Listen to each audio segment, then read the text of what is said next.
খুড়ো কি সব বলছে, দেখ তো কি বলছে শোন। মাঠের মধ্যে এদিক ওদিক যারা কাজ করছিল, ঘাসের মধ্যে থেকে তাদের মাথাগুলো উঁচু হতে দেখা গেল। পাঁচু আর গড়াই উঠেও দাঁড়ালো। কি বলছো গো? ও নবুদা, কি হলো?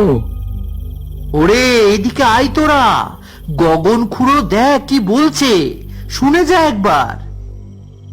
পাঁচু আর গড়াই মুখে বিরক্ত নিয়ে ঘাসের মধ্যে দিয়ে হন হন করে হেঁটে এলো ওদের দিকে। কি হয়েছে গো?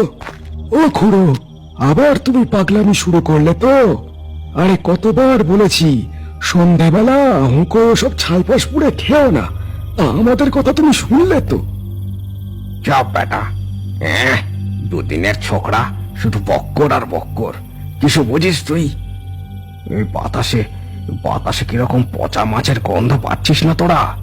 আর আকাশের চাঁদখানা দেখ, দেখ কেমন সবজে রং ধরছে তাতে। আজই আজই তারা আসবে। কথাটা কিন্তু সত্যি। গগন বুড়োর কথায় সবাই চাঁদের দিকে তাকিয়ে দেখল। সবুজ রঙের একটা ছোপ যেন ধরা পড়ছে চাঁদের ওপর। তাই তো রে, আকাশটা সত্যিই আজ কেমন অদ্ভুত লাগছে। কেন বল দেখিনি, কি ব্যাপার বলো তো খুড়ো? ওরে সব বলবো তোদের, আগে আমি যা বলছি জলদি তাই কর, নইলে নইলে কিন্তু অনেক দেরি হয়ে যাবে। এই দিনটার জন্যই আমি অপেক্ষা করতে করতে বুড়ো হয়ে গেলাম। কি কি কি কি করবো খুড়ো? কি কি কি বলছো তুমি? কিছুই যে ছাই বুঝি না। আমাকে কয়েকতলা মাটি এনে দে, একটা গামছায় জড়িয়ে, তারপর বলছি। জলদি কর তোরা, জলদি। গগন মাঝির কথায় সবাই অবাক হলেও নবু আর পাঁচু মাঠের যেদিকে মাটির আল কাটা হয়েছে সেদিকে গেল মাটি আনতে।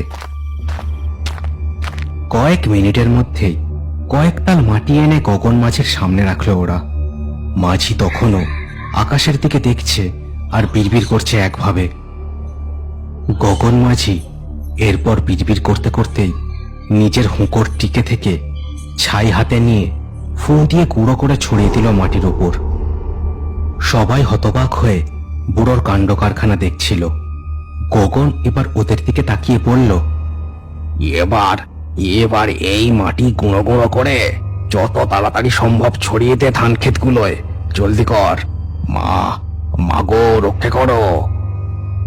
নবু আর পাঁচুরা এই কথায় কোনো উত্তর না দিয়ে গগন বুড়ো যা বলছে তাই করতে লাগলো। কয়েক মিনিটের মধ্যে